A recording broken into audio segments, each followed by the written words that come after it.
our conversations lately have been so like anchored and grounded and growth. And like really, you brought me to my first sex parties. I had my first threesomes with you. I had my first orgy experiences with you. I had these awakenings with you. And I think it's... And Daddy. Don't forget Daddy. Daddy. Welcome to Follow Your Heartsong, where we reclaim pleasure, break taboos, and awaken to our deepest desires. I'm Rose Heartsong, bringing you raw, unapologetic conversations on sex, spirit, and self-liberation. Let's dive in. Welcome, Laguna Beach. This is Rose Heartsong, and we like to talk about things that are taboo on this show, especially around the realms of sexuality, spirituality, and holistic health. And I'm a little nervous right now. My heart's still pounding a little bit. And this is like, that's a rare, that happened on my first episode and my second episode, but it hasn't happened in a minute. So I'm excited because like fear and anxiety, it's like not fear or anxiety, but like anxiousness and heart pounding is always kind of like a fun turn on in the body. And the reason I am having that experience right now is because I have an ex-lover tonight with me as a guest. And I would call you a boyfriend. I'm not really sure if that is necessarily the title that I would say. And Rome. Hi. It's nice to be here. I'm really proud of you. This is really cool what you're doing. Can you lean into the mic just a little bit more? I can. Okay. Right. I'm really happy to be here. Thank you. Yeah, you're welcome. Rome Deluce is here. He's a Deluce. You know what? Right before we started, he asked me if I knew how to say his last name, and the truth is I didn't. So I'm just gonna be honest. So maybe boyfriend is a stretch. Well, I mean, okay, this might be a little egotistical, and I'm just gonna own it. But my last name is so iconic that I don't know if I pay attention to other people's last names as well as I should. I'm just gonna own my ego. Fair enough. It's hard to compete with Heartsong. Yeah, it is. It's true. My name is Heartsong, just so y'all know. So Rome and I met, forever and ever and ever ago. It was at Dave Sandoval's land, which I just came back a couple weeks ago from that land. I haven't been there in a long time. At a festival that two of my dear sisters were putting on, Ruby Chase and Roxanne Ruby.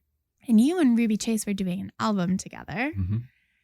And you guys are performing on stage, and there was like this instant chemistry between us that weekend.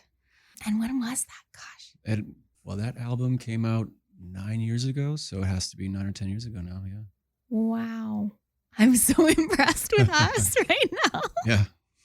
And I'm impressed with us that we've been able to foster and cultivate this friendship, given how things did not work out for us. But now it's working out in a new way. Yeah, definitely. The whole dating piece it was hot and heavy for a minute and totally transformed me, honestly. And I'm grateful we are where we are. Me too. So can I tell my story of how we met? Because it's really hot. Please. Okay, so I remember that like Ruby had this guy she was doing this album with, and he was driving up from LA to perform with her, and we were waiting for you to arrive. And I didn't meet you before you arrived, but I remember sitting, and I might be making this up. I would be so happy to hear your side. I was sitting on the couch, and two of my girlfriends were either side of me, and you guys were performing on stage, and you and I, like, our eyes locked. And I like felt this like lightning bolt of chemistry like hit me. And it was really powerful. And my girlfriend who was sitting next to me saw it, and she's like, whoa, what was that? And it was scary. It scared me, honestly. It was intense. You and I have had some really potent chemistry in the past. I would agree with that. Yeah. And then you invited me on a date, and I chickened out and totally didn't come. Oh, I vaguely remember that. Remind me. Yeah, you were going to paint me naked on our first date. And you had like a place in downtown LA or something. And I was like really excited. That was my idea of a first date. Wow, yeah. I was bold in my youth. Okay. That was 10 years ago, just so y'all know, or longer. We don't know. I think it was like 2015. Yeah. Yeah, it's 10 years. And I freaked out and totally said, I sent you a message. I remember things. I'm really good at my memory. I sent you a message saying that I wasn't interested in a serious relationship right now. I don't even know why that was the thing I said when you invited me to paint. You wanted to paint me naked on a first date. That's not like very like relationship-y. Yeah, well. And then I started dating another guy. And I saw you at Ruby's birthday, and I genuinely came up to you and apologized. I was like, hey, I totally like BS'd you. I do remember that. Yeah. Yeah. Yeah. And then I got out of that relationship, super toxic. Shouldn't have gone there, in all honesty. And I called you. I moved back to Southern California, and I was like, hey, what's up? Did I offer to paint you again right away? I don't think so. You've never painted me, actually, which I'm kind of pissed about. That's right, because by the time you and I got back together, I was doing the digital thing. But we did one of those. Yeah. Yeah. Yeah, I'm still a little mad you never painted me. There's time. Okay. I really want to do a photo shoot. Maybe we could do a photo shoot with the paint. Okay. And then we had a hot and heavy summer. And that hot and heavy... Oh, for those of you who've listened, I'm going to say it. Are you ready? Those of you who I've shared the story about like the journey of kink and the guy that required me to say daddy, this is Rome. I don't like that you use the word require, but yeah. You did. I was a little, I believed that I could see that it was going to be good for you. And it was. Yeah. It was. Uh-huh. I think there's like a nuance between like in that realm. And I think you did a really good job. Thank you. Tell me more about. I don't think you remember it as well as I do. Tell me I'm more really about proud the of my nuance. memory. No, I've heard you talk about it on your show, and I don't have the memory of it that you do, which is something maybe we could get into. But tell me more about what you believe to be the nuance, and yeah, go ahead. I believe that you, in my experience of having sex with you, I believe that you're really good at attuning to the energy most of the time. I'm sure you've gotten better in the last, I don't know, it's been a long time since we dated. It's been some years, yeah. I think it's like 7 years maybe. Yeah, I just celebrated 6 years with the woman I'm with now. And I've never met her. And there was no overlap. Yeah. So 7 years ago that we broke up. So it was a long time ago. So we all grow. One thing I love about our relationship, for those of you who are listening and don't understand, Rome and I have grown together a lot. Yeah. And we have overcome a lot to be sharing the story live out in the world. Yeah. I'm really proud of us. You're not the only one with a pounding heart. Yay! It's kind of my kink. We just watched the sunset right before the show. We're in Laguna Beach, California. And I was like, one of my kinks right now is talking about edgy stuff that are uncomfortable and authentic. Yeah, you are. I have known you to be a bit of an exhibitionist. Yeah, yeah, I am. So Rome is the first human being that ever brought me to a play party. I've talked a little bit about play parties on here. I haven't talked a little bit about my own personal experience in them, but I do allude to open relationships, polyamory, different dynamics. And I am always pro whatever is ethical. Mm-hmm. And as long as people aren't getting hurt in a way that they're not consenting to, because some people are masochists and they like that, like getting a good spanking or paddling. As long as we're not hurting each other, but we're exploring in a way that opens our hearts and our spirits. And if we're having really, really good sex, I'm for that. Amen. So, yeah. So you brought me to my first sex party. How was it? It was great. Yeah? So fun. Go on. You don't remember? Sorry, I've been to a few of those parties. They're a bit of a blur. I'm so excited about this. Yeah, please. This is a great conversation. It's juicy. You brought me to a house party in West LA. Oh, I do remember now. Yep. Yeah. Yeah. I'm glad you had a good time. I remember that to be a time I fell short of my own sense of security with myself. That was before I really understood the discernment between dominance and aggression. I was not coming from like the most stable place in myself, but I remember that party. I was 29 at the time, and I just got out of this really abusive relationship, and I was kind of like wanting to go wild, and you showed up and helped me with that. So thank you. My pleasure. Appreciate that. Yeah, you took me to my first play party. I didn't have intercourse with anyone, but I definitely played. And it totally just like opened up my mind to a different way of being in the world. And I think you also like kind of gave me a permission slip to own being slutty. Oh, yeah. Yeah, you're good at that.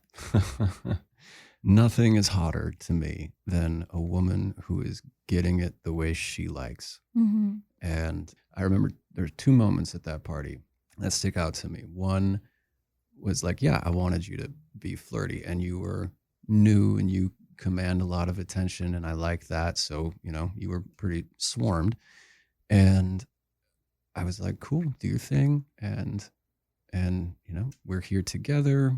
If you need me, I'm around. But and I wanted to give you some space. And after a while, I was like, wait a second, we're here together. And I feel like we have not really dropped in or really spent any time together. And so I remember walking up to you when you were in mid-conversation with another guy and being like, all right, that's enough now. You're here with me. And that was coming from insecurity. I wish I hadn't been triggered like that, but I had to handle it. And what I appreciate is you were receptive. And there was another moment. I was pretty engaged with another woman, and you came up to me and said, that's enough now. I think I said I was jealous. It said, yeah, I remember because you had said to somebody else, I don't like that he's giving so much attention to that woman. And then this other person said to you, well, go tell him. Mm-hmm. And I like that you did, because I was like, great, because we set the intention to be here together, and we have met our boundaries here. And yeah, so I do remember that party now. Yeah. Yeah. So those of you who are listening right now, a play party is an adult party where adults go to play sexually. Yeah. And, adults, I think the way that adults play is through sex. That's how we explore and play a lot of the way in our adult expressions. And I think it's important, a lot of people, I definitely from that party had triggers, and it sounds like you did, and you had years of experience. Mm-hmm. And it's like one of the things I talk to a lot of people about when they're like, when I talk about play parties or being open or having sex with somebody else that's not your partner, there's a lot of trigger that comes up, or jealousy, or intense emotions. It's a big emotion. And the thing that I realized in my relationship dynamic with you is I actually worked through jealousy in massive ways. I got really bratty and intense, but it was because I was doing, I did the inner alchemical process of letting jealousy literally burn through my blood in my veins and overcome it and come to the other space. Because when you get to the other end, there's a whole level of bliss and freedom and an erotic turn on and pleasure and expansion on the other side. I don't think I fully embraced it in our relationship dynamic, but I've been practicing since then. So I definitely feel less jealousy experiences in open dynamics than I did in that one. They come up. But that one was definitely they come up very activating because it was the first experience. That was Sure. my first time. I think, I was experienced with parties like that, but I was not used to having a date, bringing someone with me that wanted to be with me. I think I would bring friends, and then it'd be like, yeah, go nuts. But what was different and kind of new with you is you're here with me. Because of that immediate chemistry or however you want to define it when we first met. It was powerful.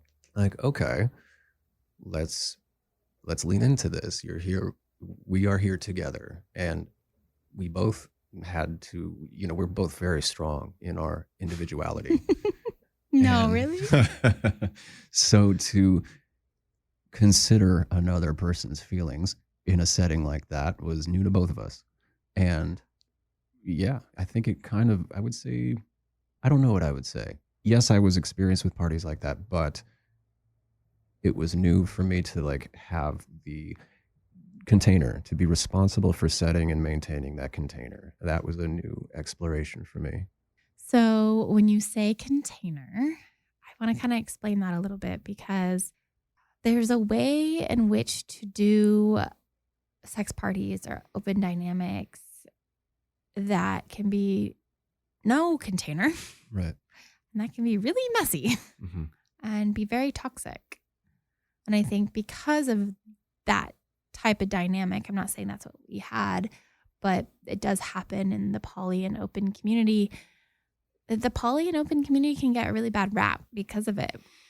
And if we focused on monogamy based on just abusive relationships that like maybe end up in court, because that happens in monogamy, right? Mhm. Those type of relationship dynamics happen.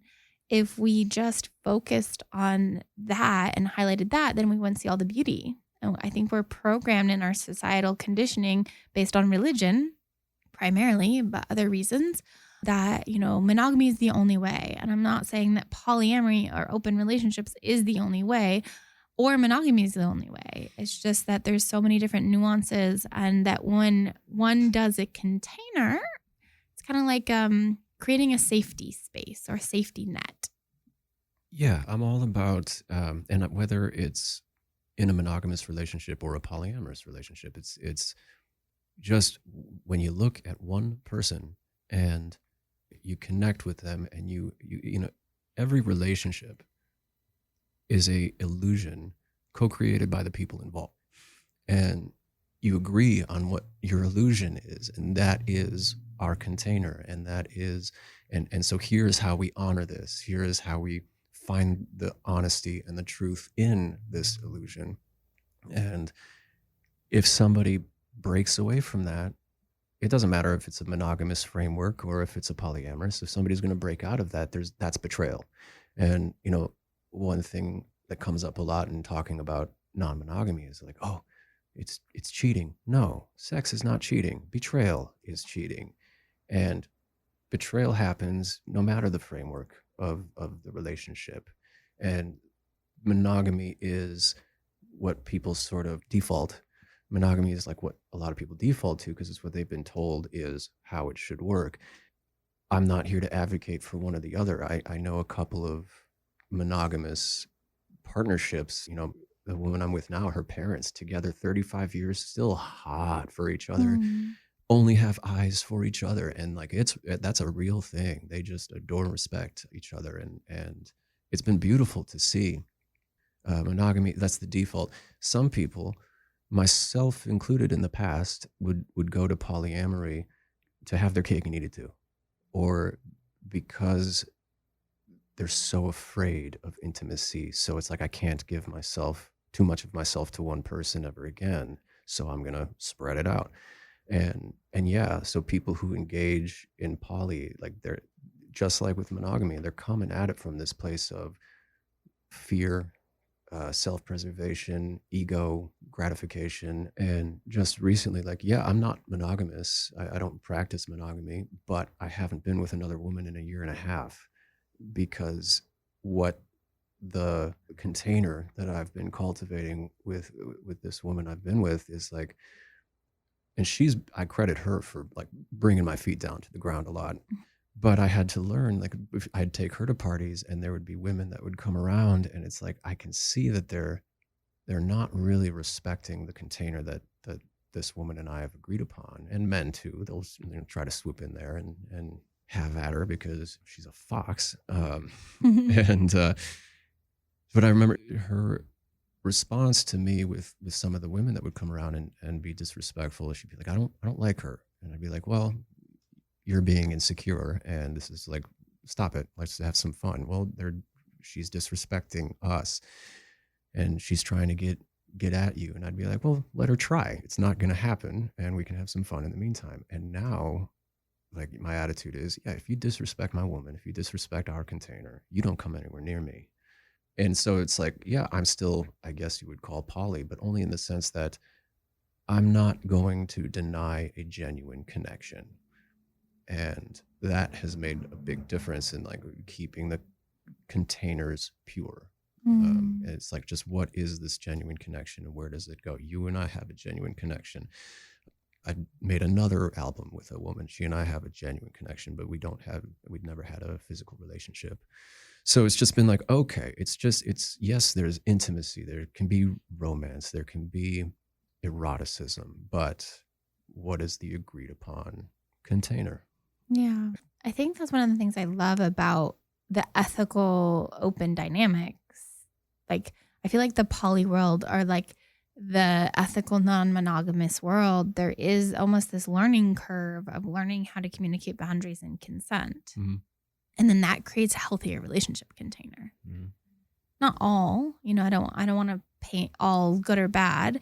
And how often do you know people who are in a monogamous relationship?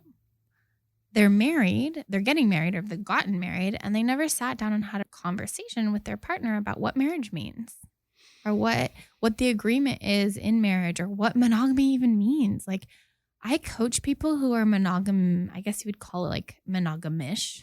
Yeah. Right? They consider themselves monogamous, but they go to sex parties, but they don't have sex with other people. Sure. And then there's other people that like, they can't even like the opposite sex on Instagram, and then that's cheating. And they're both monogamous. Right. Right? So there's so many different ways of being and exploring, and ways of intimacy with other people. I feel like this would be a good time for me to interject and say something. I'm just some guy. I'm not here to like profess like I know what people should be doing, or I know how people should be defining words. I just know what I've been wanting to lean into and value and cultivate, and what definitions and ideas speak to me that I want to move towards. So with that in mind, we talk about just liking a picture on social media is cheating. It's like, yeah, if you agreed that you're not going to do that. Otherwise, it's like, why aren't we celebrating beauty, and like, what's wrong with that? But if it's, hey, I'm not comfortable with that, and you say, okay, I'm not going to do that, and then you do it, yeah, that's betrayal. That's not honoring the container. Yeah, and I also think that, we as a collective conscious human beings, to create healthier relationships, get to communicate what our needs are, and then have our partners or our friends or our parents or our siblings or whoever agree to that. And then you have that like agreed container. And I think there's a lot of unspoken expectations, especially in sexual relationships, where we kind of throw our expectations of our paradigm of what we see relationship to be on another person. I don't think that's cool. Isn't that interesting? As soon as you introduce sex to a relationship, the nature of the relationship can change. Mm-hmm. I've wondered that for years, and I'm not impervious to it. I've tried to be like, oh, it's just sex, like big deal. But as soon as that introduction, it complicates things. It's you're sharing your essence with another person, and if you're doing it right. And I mean, so right now I am single at the moment. Whenever I start to ovulate, I decided to get on the dating apps right before ovulation. And then as soon as I'm done ovulating, I just delete them all. Interesting. Because there's so much work. Yeah. It's my current habit, but it's amazing. And it's so interesting because each app has its own like expectation based on the app. Like Tinder, that's where you just go and like, I think people don't even know each other's names. Maybe they just like go to each other's house and have sex, and then they go home, and then it's like nothing. And I'm just like, I'm flabbergasted. I'm a sex coach, and I go to sex parties, and I think that's insane that people do that. Like, I mean, like, I'm not judging it. Maybe I'm judging it, but the fact that like hookup culture and disassociation, disconnection, and just like getting off is so activated in our culture, it makes me really sad. Mm-hmm. Like I feel like connection, like to have really good quality sex, you got to have some sort of connection, even if it is a one night stand. Oh yeah, absolutely. I'm not saying I'm against a one night stands. I'm against I have challenges, and maybe I'm judging, and I'm going to just own that. But I have challenges with very disconnected, disassociated sexual intercourse with the intention of letting off steam. And I think sometimes it's like, I was having this one guy I was talking to, and he was sending, like, I told him I wasn't interested in a one night stand. I'm interested in a relationship, and I didn't want to hook up with him that night. And if he wanted to see me, he needed to take me out on a date. And then he sent me a picture of like him with his underwear and a boner on right after that. And I'm just like, what? And he's like a 40-something-year-old man. And it's so not cool. And I just like, I have such a hard time with that. And I have this belief, and maybe I'm wrong, and you guys can challenge me, and I don't mind being wrong.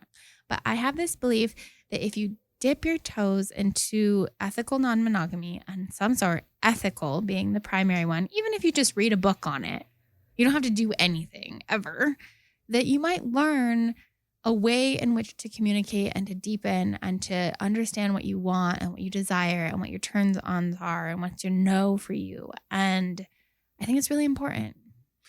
Yeah, I would agree. I'm reading a book right now called What Happened to My Sex Life, which normally I would look at a book title like that and be like, no, that's not for me. But my sister is the author. She's a sex therapist in Beverly Hills. She's brilliant, and she's really did a good job of breaking down what you're talking about is people get into these, go check out Dr. Kate Balistreri on her podcasts, and she'll do a much better job of articulating. But know yourself. What turns you on? What are you afraid of? Where can you explore? Where can you push boundaries? Are there safe places that you can do that with somebody? Is that more of an internal individual thing? It's been really great to read this. And there's the I love that you're reading your sister's book of about course. pro-sex. That makes me so happy right now. Well, yeah. That's so good. I love that. There's existential kink, there's ethical slut, there's a plethora of books to read, and just if it does nothing but get you asking yourself some questions about who you are and what you want and what might stand in the way of that, and there you go. You gave me my first copy of Ethical Slut, and you wrote a little thing in the front book, and I was really excited about it. And then I made the horrible mistake of letting somebody borrow it, and it never came back. So somebody in the world has your book, the book you gave me with your little intro of. Do you remember what I wrote? I'm nervous to ask. Something about it was your pleasure to introduce this world to me or something. Okay, like that. So pretty mild. Yeah, it was mild. It was actually mild. I read it before I let somebody else have it. Okay. But I'm bummed I never got it back. It's just such a value in my life, in any area of my life, not just my sex life, but just business, friendship, relationships, communication, is to be ethical. Right? And I have this thing where I have this agreement with myself that I will never say something behind somebody's back that I'm not willing to say to their face. And I usually do say it to their face, but I'm getting a lot better as I'm aging at being very graceful and kind in the way that I say it. That's funny. As I age, I'm getting worse. I just don't have the patience.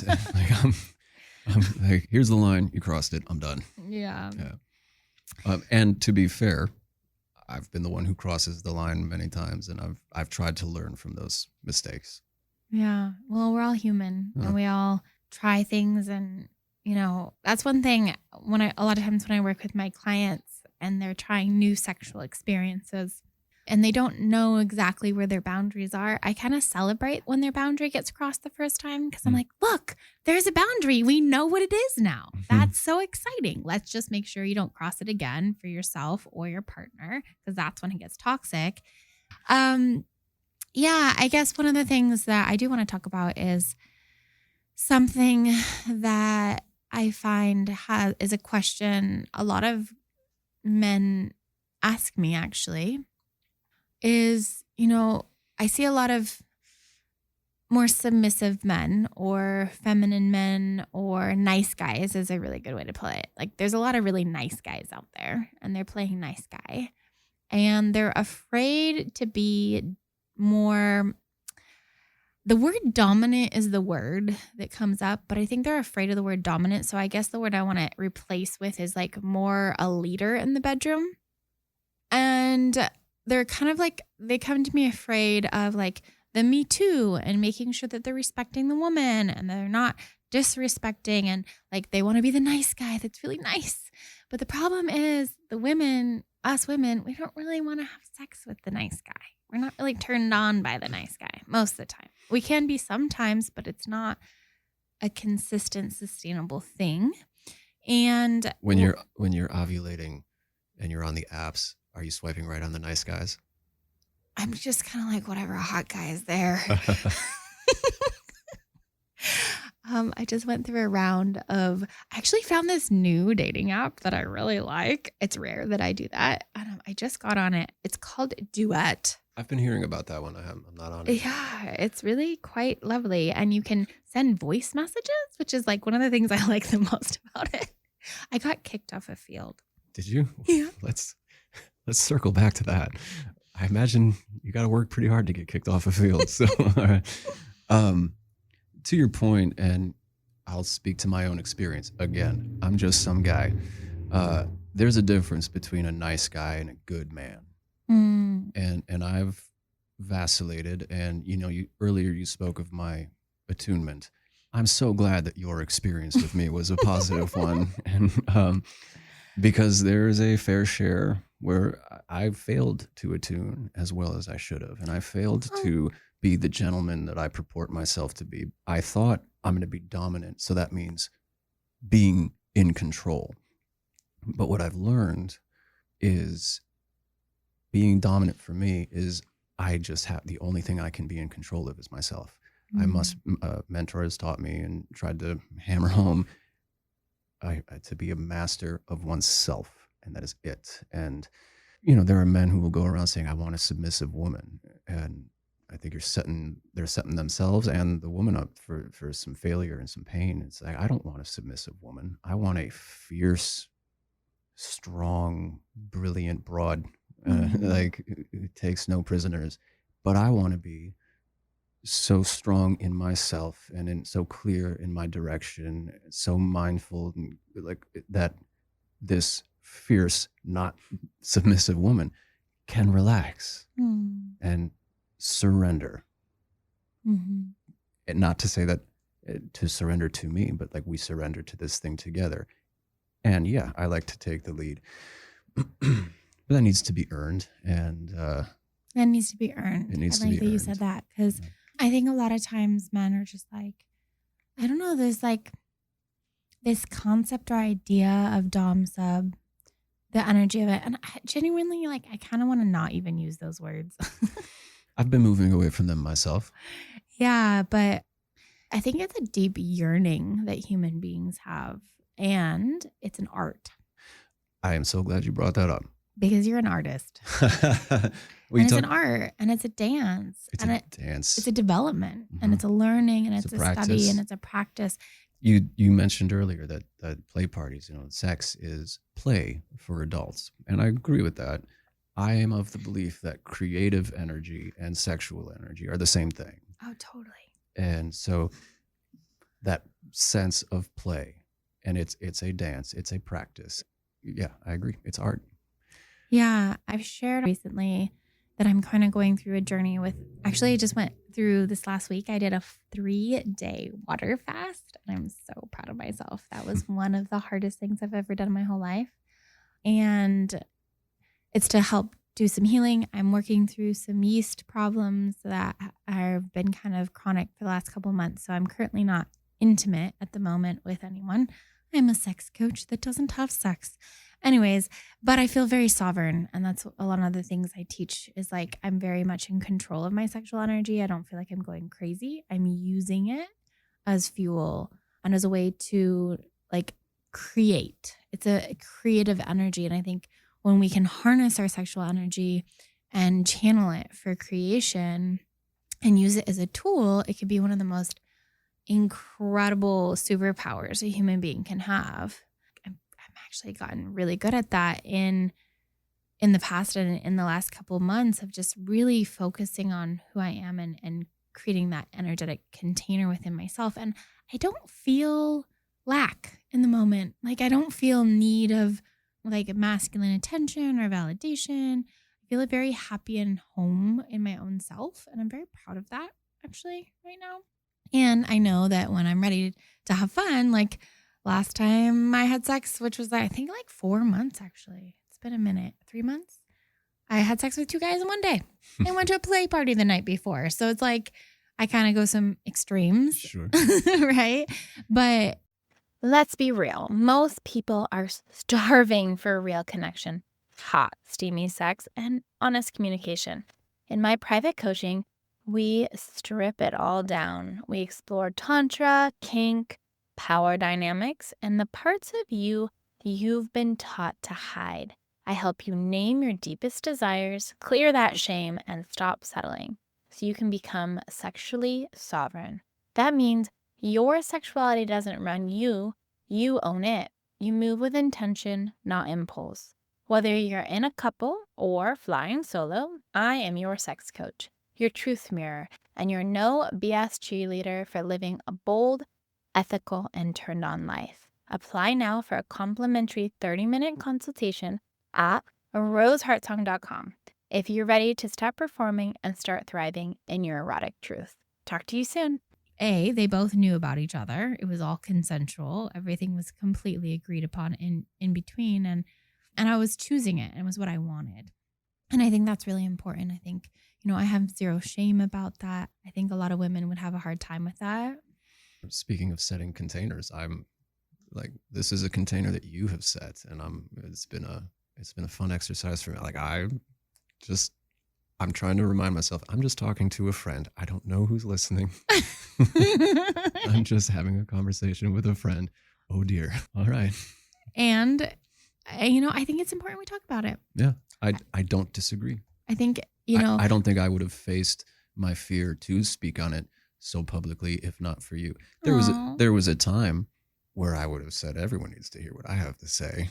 And I really didn't have anything to say. Our conversations lately have been so anchored and grounded and growth. And really, you brought me to my first sex parties. I had my first threesomes with you. I had my first orgy experiences with you. I had these awakenings with you. And I think it's... And daddy. Don't forget daddy. Daddy. I think I'm making up one of your kinks is to bring the girl into the experiences. 100%. Yeah. You like to be daddy that introduces the girl to this world and own her sexual erotic 100% turn on. And thank you for being that person, because that's not easy. Thank you. It's intense. No, I appreciate you saying that, because there was a time, like I said, I'm so glad it was the experience for you that it was, because what I came to see, a few years ago was like, oh, okay, yes, this is a thing I love doing, and I believe in the value of it wholeheartedly. But what's really motivating me is that feather in my cap, and that's not the place to approach this with, because I saw that I was pushing it. I was being presumptive instead of attuning, and that brought some shame to realize that, to see that oh, this isn't as pure intent as I thought it was. But to your point, I love that it was the experience for you that it was, because I believe in the value of it. Well, you pushed me too fast. Yeah. You definitely did. And my nervous system got completely fried from it. And I ran away from Southern California to get away from you, because our relationship was so intensely sexual and so passionate and so wild and so good. Our sex life was incredible. And I moved to Northern California, and I spent a lot of time settling my nervous system and researching and realizing that because I didn't have boundaries, because I didn't know what my boundaries were, I was just I went with it. It wasn't your fault or anyone's fault. It wasn't bad or wrong. It happened, and I'm really grateful for it. And I had to reel myself in and be whoa, I just did all these things and my nervous system's fried from it. And what worked for me about that and what didn't, Mm-hmm. And my ego and my brattiness wanted to blame you. And I was really angry at you for a minute. And we had to kind of take a step back. And then we've had some real, genuine, authentic healing conversations. Yeah. We put the effort in to actually listen to each other. And we took a break. Yeah. A few, I think. Yeah. But I'm grateful for that experience. I'm an Aries. Aries tend to jump into the pool before they even check to see if there's water. Mm. So I was yeah, let's do that. And, oh gosh, we're going to go there. That sounds great. But I had never done any of those things. And so it really one of the things that I teach as a sex coach is I teach people how to communicate and I teach them how to regulate in their nervous systems. And that's basically all I teach, really. Those are simple but not easy. No, not at all. Because new sexual experiences can be really jolting on the nervous system. Yeah. So I said that to be real about where we are now and the healing that's had to come of it. And I was messy. I was manipulative. I used my sexual energy to get what I wanted back then. I poked a lot. I like to poke the bear. Yes, you do. I didn't go by Rose. Rose is my middle name, but I didn't go by Rose then. And in owning the rose, I own the thorn. Mm-hmm. I like that. And there's a, intentional way. Like thorns can be like. I was messy. I would push. I would be like, I know just what you need. Sometimes you did. Yeah. I know just what you need. So shut up and let's do it. But that was the wrong way to go about it. And I've learned since to be like, I think I know what you need and I'm going to lean in that direction. But this is a collaboration. Mm-hmm. And your voice is not only welcome, it's necessary. It's a dance. It's a dance. And yes, I want to take the lead, but I'm interested in which direction you want to go. I had no idea, what a brat was when I was dating you. And I didn't know what a sub meant at all. Really? No, not really. Okay.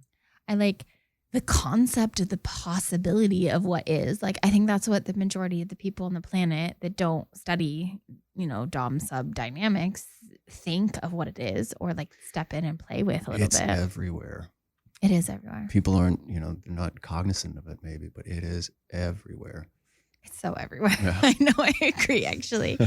And I think that's one of the things about learning and studying these dynamics is it helps to be a better communicator at work, with your family, with your friends, everywhere. Mm-hmm. It can help you be a better person. Mm-hmm. And it's super, super powerful and important, I think, to learn how to communicate Yeah. and respect boundaries and understand what consent is. It's super important. I actually learned something. I don't know if we've ever had this conversation. We're going to have to start wrapping up soon, which is really annoying because it's really fun. But I learned this new concept from a guy I was dating for a while. He asked permission he wanted consent from me to have feelings for me. And I was like, wow. Interesting. He's like, I'm starting to feel big emotions for you. Are you okay with that? And I was like, that is a new level. Mm-hmm. I really appreciate that. That is like consent at its core. Like, wow. Because we like fall in love with people and then we expect people to hold our hearts.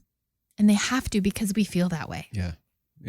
That's, it's an unfair burden to expect someone else to love you. I know. Yeah. It's sad. Yeah. Oh, I'm guilty of it myself. I know, me too. So Rome is an amazing artist. And I have a piece of a painting in my house that you painted. How long have I had that? Like 8 years ago? Yeah, 10 years. It's been to Mexico. It's been all over. It's been to Northern California. I've taken that thing so many places. I am so impressed myself that it's still intact and not broken in any way. I'm touched. And you're also an incredible musician. And I know that you just came out with a new album. What's the name of the album? This album is a duet that I did with Danny Hagen. She's such a force. What a songwriter, what a performer. And she and I got together. We did a joint birthday show. We're both Pisces, so you can imagine how dreamy. So we got together and we're like, hey, let's write a song for this joint birthday show. We can perform it together. And so we wrote one, and we're just like, that felt good. That felt natural. Let's do some more of that. And so we would get together for these essentially therapy sessions to just like kind of talk about what's going on in our lives, in our respective romantic relationships. And as we'd have a conversation, we'd be like, well, that's a good phrase. Let's write that down. And then we came up with this album. So the album is called Ride the River, with myself, Rome Deluce, and Danny Hagen. You can find that anywhere online. And so I think we're going to play the title track from that album. And this one's about that mutual surrender that we mentioned earlier, where it's just like, here we both are, let's take the ride. And it is a collaboration, and it is a surrender, and it is like, here we go. So again, the art of it all. Yeah. Yeah, I remember like I love artists. I just love my artists. I have so many musician friends and artists. They're so important to me. And I think there's so much like soul in art. And I think your art has soul. Thank you. Yeah. And I appreciate the art you bring into the world. And I appreciate our relationship, our friendship. Me too. And I feel like it's just beginning. Agreed. Like we've been friends. We've known each other for 10 years and maybe we're now like starting. Yeah. I'm a very loyal friend. So I love that about myself. Anyways, it's been so fun to have you here. How's your heart? It's been a pleasure. Still a little. Should I have said that one thing? Oh, God. I know. Yeah, but no, it's good. This has been a pleasure. As like I said, I'm proud of you. And it's been really great to just be here and hang out with you and how far we've come. And yeah, how far yet to go. Yeah. And for those of you who are listening, one of the things I really wanted to have this conversation about was just to show that like two people can have a really passionate, fun, playful experience. And it ended kind of bumpy with us. Poorly. We were both a mess. Yeah. Yeah. That was a hard one. Actually, was it took me a minute to get over you. I'm not going to lie, but I knew I needed to. And you can overcome that and you can stay in relationship because I think that, certain people, especially with sexual intimacy can, really make an impact on your life. And you've made an impact on mine. Likewise. And those people are important.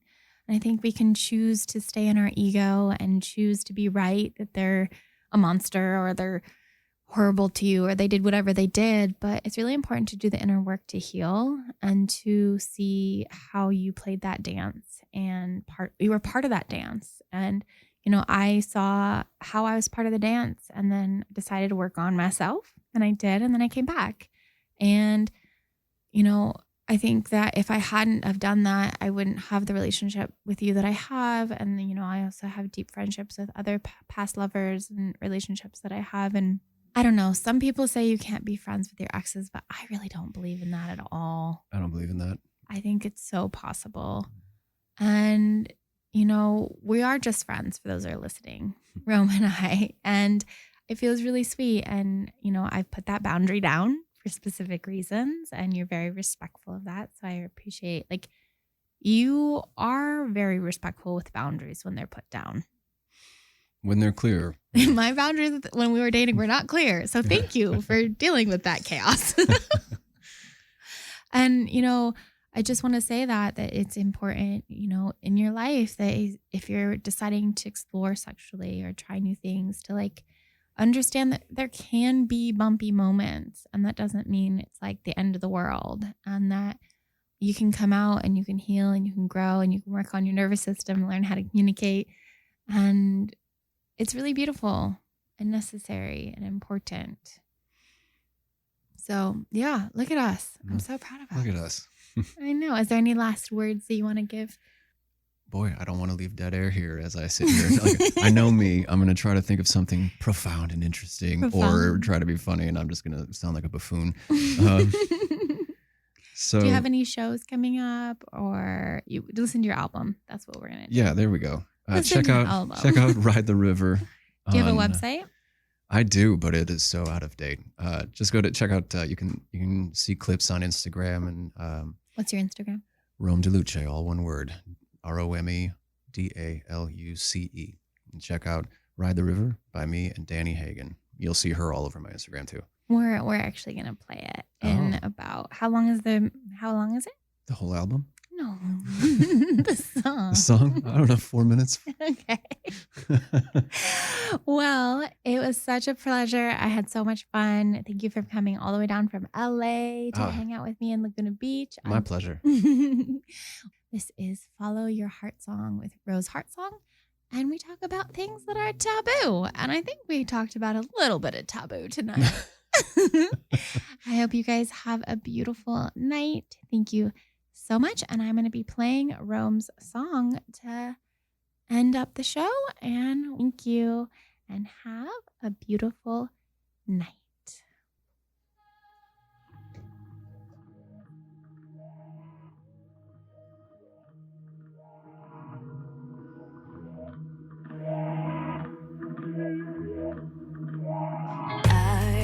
do it differently if I had the chance. But I'm so glad I can't, 'cause I like right where I'm at. You see who I am and you stand by me still. You are all I want and all I ever will. Surrender, remember the rhythm of the river. Natural but forbidden, the rhythm of the. Let's ride the river and let the horses run free. Let's ride the river, baby, breathe into me. Let's taste the citrus and listen to the breeze. Let's ride the river, baby, just you and me.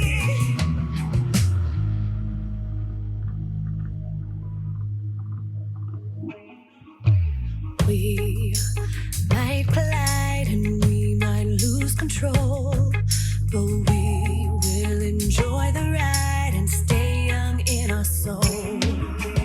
We can break the rules and we can write the book. I know I belong to you with just a single look. Surrender, remember the rhythm of the river. Natural but forbidden, the rhythm of the. Let's ride the river and let the horses run free. Let's ride the river, baby, breathe into me. Let's taste the citrus and listen to the breeze. Let's ride the river, baby, just you and me. Baby, just you and me. Baby, just you and me. Surrender, remember the rhythm of the river. Natural but forbidden, the rhythm of the. Let's ride the river and let the horses run free. Let's ride the river, baby, breathe into me. Let's taste the citrus and listen to the breeze. Let's ride the river, baby, just you and me. Let's ride the river, baby, just you and me. Let's ride the river, baby, just you and me. Taste the citrus, baby, just you and me. Let's ride the river, baby, just you and me.